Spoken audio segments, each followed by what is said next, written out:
Ready to move in premium triplex villas at Bachapalli APR projects. ఇక ఆంధ్రప్రదేశ్లో పొత్తులు కానీ ఎన్నిక కానీ ఇది మామూలుది కాదు. ఈ మాట చాలా స్పష్టంగా నేను ఇప్పుడు కాదు 4 ఏళ్ళ నుంచి చెప్తున్నాను. 21 నుంచి నేను చెప్తున్నాను, 20 నుంచి 21 నుంచి.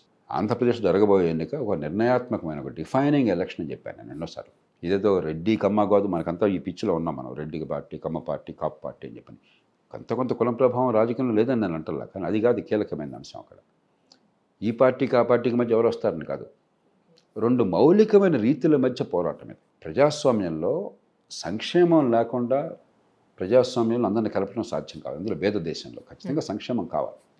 తాత్కాలిక సంక్షేమం అంటే ఏంటి? తాత్కాలికమైన వ్యక్తిగత అవసరాలు తెచ్చడం. సంక్షేమం అంటే తాత్కాలిక వ్యక్తిగత అవసరాలు, దీర్ఘకాలిక సామూహిక అవసరాలని పక్కన పెట్టి. తాత్కాలిక వ్యక్తిగత అవసరాలు, దీర్ఘకాలిక సామూహిక అవసరాలు, ఇవి 2. ఓకే. ఇవాళ రోజుల్లో సంక్షేమం భారతదేశంలో ఏంటి? పేపర్లో ఏ ప్రకటన చేసినా కూడా నేనిచ్చా, ముందు వాడిది, వాడి బాబుగాడి సొమ్ములాగా ప్రతి నాయకుడు ప్రతి పార్టీ నేనిచ్చా, వాడి దాత, మనం బెచ్చగాళ్ళం, మన డబ్బు అది, మన డబ్బుతో వాడు కూర్చుని కూడుతున్నాడు అక్కడ. మన పన్ను కట్టకపోతే వాడి దగ్గర పైసా లేదు, వాడి జేబులోంచి డబ్బులు తీట్లా, వాడి దగ్గర ఉన్న డబ్బులు కూడా చాలామంది మన దగ్గర దోచుకున్న డబ్బులే. రెండోది, రేపు సంగతి అవసరం లేదు, ఈ పూట తాత్కాలికంగా ఎప్పుడు మన పుచ్చుకునే చెయ్యి వాడిది ఇచ్చే చెయ్యి. ఏ అడ్వర్టైజ్మెంట్ అయినా కూడా మీ పిల్లల భవిష్యత్తుకి సంపద ఇట్లా పెంచుతున్నాం, ఈ పెట్టుబడులు ఇలా పెంచాం, ఈ ఉపాధి కల్పన ఇట్లా జరుగుతుంది, మీ ఆదాయాలు ఇట్లా పెరుగుతాయని చెప్తున్నారా? నీకు ఇది ఇచ్చా, అది ఇచ్చా, ఇది ఇస్తా. ఇది సంక్షేమం మన దేశంలో. వ్యక్తిగతమైన తాత్కాలికమైన సాయం. ఏది పూర్తిగా నిర్లక్ష్యం చేస్తున్నారు? దీర్ఘకాలికమైన సామూహికమైన విషయాలు పూర్తిగా నిర్లక్ష్యం అవుతున్నాయి. ఆంధ్రప్రదేశ్లో రోడ్డు చూడండి వాళ్ళు ఎలా ఉన్నాయో, మౌలిక సదుపాయాలు చూడండి ఎట్లా ఉన్నాయో, పోలవరం ప్రాజెక్ట్ చూడండి ఏ గతిలో ఉందో, ఒక ఇటుకు పడిందో చూడండి, తర్వాత పెట్టుబడులు కొత్తగా వచ్చినా చెప్పండి గణనీయమైన స్థాయిలో. కాబట్టి అసలు ఇక్కడ ఈ రాష్ట్రంలో పెట్టుబడి పెడితేనే మేము ప్రమాదం అనే పరిస్థితికి వచ్చాం. 30-40 ఏళ్ళ నుంచి ఉన్నవాళ్ళు కూడా ఎందుకు ఉన్నారో అని కన్నీళ్లు గారుస్తున్నారు. కాబట్టి ఇది కులాల సమస్య కాదు, మతాల సమస్య కాదు. సంక్షేమము అభివృద్ధి సమతూకం ఉండాలన్న వద్దా? సంక్షేమమే పాలన అన్నట్టుగా చేస్తున్నారు ప్రస్తుత ప్రభుత్వం. వాళ్ళు దానిలో మొహమాటం ఏమైనా దాచుకోవట్లే వాళ్ళేమి. సంక్షేమమే పరిపాలన, అంతేకాదు ఇంకోటి కూడా తీసుకొస్తున్నారు. ఆ భాష ఒక క్లాస్ వార్. పూర్వకాలం కమ్యూనిస్టు వాడేవాళ్ళు, మేము పేదల కోసం ఉన్నాం, వాళ్ళంతా మీ శత్రువులు, వాళ్ళ కోసం కాదు, వాళ్ళు మీ శత్రువులు. అంటే వాళ్ళ శత్రువులు మధ్యతరగతి, భవిష్యత్తు గురించి ఆలోచించేవాళ్ళు, సంపద పెరగాలని కోరుకునేవాళ్ళు, పెట్టుబడులు రావాలని కోరుకునేవాళ్ళు, ఆదాయాలు పెరగాలని కోరుకునే వాళ్ళు శత్రువులు. మీ పన్నుల డబ్బు మేము సగం దోచేసుకుని సగం దుబారా ఖర్చు పెట్టి మిగతాది పంచుతాం, కాబట్టి మీరు వేరు వాళ్ళు వేరు, ఈ 2 వర్గాల మధ్య యుద్ధం ఇది అన్న వాతావరణం. ప్రజాస్వామ్యంలో ఇది అత్యంత ప్రమాదకరమైనటువంటి పరిస్థితి. అందున ఒక భేద దేశంలో, చాలా ఎదగాల్సిన దేశంలో ఇప్పటికి కూడా మనం ఇక్కడ ఉన్నాం. ఆర్థికంగా ఎదగాలని ప్రయత్నం జరుగుతోంది ఈ మధ్యకాలంలో. కాబట్టి మన ప్రజలు తెలుసుకోవాల్సింది ఓటింగ్ ద్వారా, బ్యాలెట్ ఈవీఎంలో భవిష్యత్తు మన పిల్లలకు ఉండాలన్నా వద్దా? ఎల్లకాలం మన పుచ్చుకునే చేయగా ఎట్లానే ఉండాలన్నా? ఒక 25 ఏళ్ళు 30 ఏళ్ళు ఇలా కొనసాగినా కూడా ఇవి ఉచితంగా ఇచ్చేవి, నెల పంచేవి అన్నీ ఉన్నా కూడా పంచాలి, చేతనైన మీరు పంచుదాం. కానీ ఇట్లానే ఉంటాం మనం ఎంతకాలం. మళ్ళీ మర్నాడు పరగడుపు, ఆపిన మర్నాడు మళ్ళీ పరగడుపు. అలా కాకుండా సంపద పెరిగి, పెట్టుబడులు వచ్చి, ఉపాధి కల్పన జరిగి, ఆదాయాలు పెరిగి పేదరికం నుంచి బయటపడాలి. ఇది మౌలికమైన పోరాటం. కాబట్టి ఈ కూటమి, నరేంద్ర మోదీ గారు, ఆయన మీద ఎన్నైనా మీరు ఆరోపణలు చేయొచ్చు, కానీ దేశ ఆర్థిక వ్యవస్థలో ఓ పక్కన ఆర్థిక క్రమశిక్షణ కావాలి, రెండో పక్కన సంక్షేమానికి అభివృద్ధికి సమతూకం కావాలి, మూడో పక్కన పేదరికం పోవాలి, ఆదాయాలు పెరగాలంటే దీర్ఘకాలికంగా పెట్టుబడులు, పారిశ్రామికీకరణ, సంపద సృష్టి తప్ప వేరే మార్గాలు లేవు.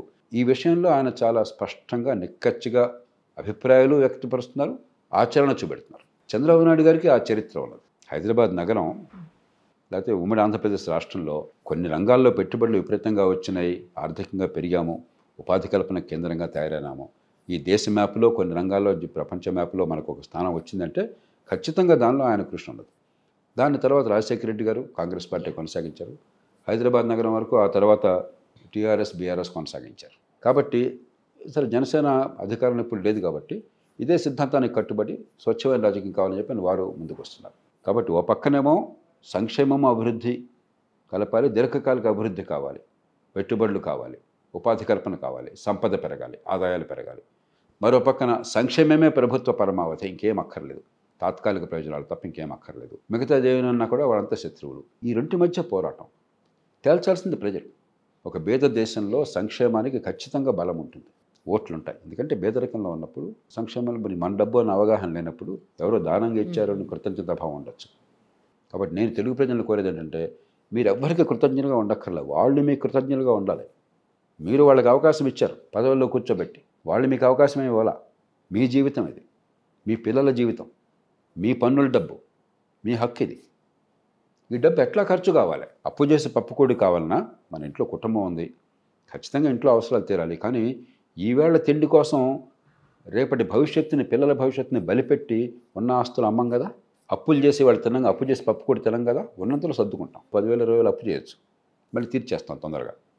కానీ అప్పు చేసి పప్పుకోడి తినాం. మనం రేపటి పిల్లల భవిష్యత్తు కోసం ప్రణాళిక వేస్తాం. ఇల్లు కట్టుకోవటం ఎట్లాగా, మంచి ఇంటికి వెళ్ళటం ఎట్లాగా, మరి మంచి ఆస్తి ఎలా కొనుక్కోవాలి, లేకపోతే పెట్టుబడి ఉన్నకి వస్తే డబ్బేలు మిగిలితే డబ్బులు అట్ట పెట్టాలి, రేపు కొంచెం పరిగెట్టుకు ఎలా చేయాలి, ఇది కదా మనం ఆలోచించేది.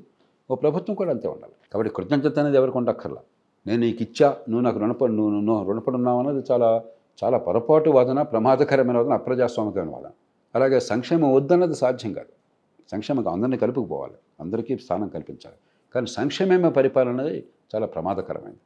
మీకు వచ్చిన పన్నుల డబ్బు ఎలాగైనా ఖర్చు పెట్టండి, దానిలో మీరు సంక్షేమానికి ఖర్చు పెట్టండి, జీతభత్యాలకు చేయండి, వడ్డీలు ఎలాగో చెల్లించాలి, అవన్నీ చేయండి. కానీ అప్పు చేసిన ప్రతి రూపాయి పెట్టుబడిలో ఖర్చు పెట్టండి. ఆంధ్రప్రదేశ్లో ఇప్పుడు ఏడాదికి 30-40 వేల కోట్ల రూపాయలు పన్నుల డబ్బు కాకుండా, ఢిల్లీ నుంచి వచ్చిన డబ్బులు కాకుండా అదనంగా రోజువారీ ఖర్చులకు పోతుంది, అప్పు చేసి ఖర్చు పెడుతున్నారు. అది కాకుండా ప్రస్తుతం 1,00,000 కోట్ల రూపాయలు, నాకు అందిన సమాచారం ప్రకారం దాదాపు 1,00,000 కోట్ల రూపాయలు బకాయిలు ఉన్నాయి. అంటే మీరు చెల్లించాలా, కానీ వాయిదా వేశారు. బడ్జెట్లో కనిపించదు, కాగితం మీద కనిపించదు, వాయిదా వేస్తున్నారు. ఎప్పుడో తర్వాత చెల్లిద్దాం చూద్దామని చెప్పాను. చిన్న చిన్న కాంట్రాక్టర్లు కావచ్చు, మీరు ఏమన్నా కొంటే సప్లై చేసిన వాళ్ళు కావచ్చు, లేకపోతే ఉద్యోగులు జీతభత్యాలు బకాయిలు ఉంటే అవి కావచ్చు, అవన్నీ వాయిదాలు వేశారు. కాబట్టి ఆర్థికంగా రాష్ట్రాన్ని సర్వనాశనం చేస్తే, పెట్టుబడులు లేకుండా ఉంటే, మౌలిక సదుపాయాలు లేకుండా ఉంటే, పారిశ్రామికీకరణ లేకుండా ఉంటే భవిష్యత్తు అంధకారం. ప్రజల ముందు ఉంది వాళ్ళ తీర్పు, ఎలాంటి పరిపాలన కావాలని చెప్పాను. దానిలో నరేంద్ర మోదీ గారు కానీ, చంద్రబాబు నాయుడు గారు కానీ, పవన్ కళ్యాణ్ గారు కానీ, 3 పార్టీలు కూడా ఒకే లక్ష్యంతో ఉన్నాయి. సంపద సృష్టి కావాలన్న విషయంలో ఎవరికి అనుమానం లేదు. కాబట్టి అది కావాలా, తాత్కాలికమైనటువంటి సంక్షేమం కావాలా? సంక్షేమం వద్దని ఎవరంటలా. సంక్షేమానికి అభివృద్ధికి సమతూకం కావాలా, బ్యాలెన్స్ కావాలా, సంక్షేమమే పరిపాలనగా కొనసాగాల. ఈ ఒక మౌలికమైన పోరాటం జరుగుతుంది, ఇది దేశాన్ని ప్రభావితం చేస్తుంది. రైట్ సార్, ఒక్కసారి మన దగ్గరికి వద్దాము.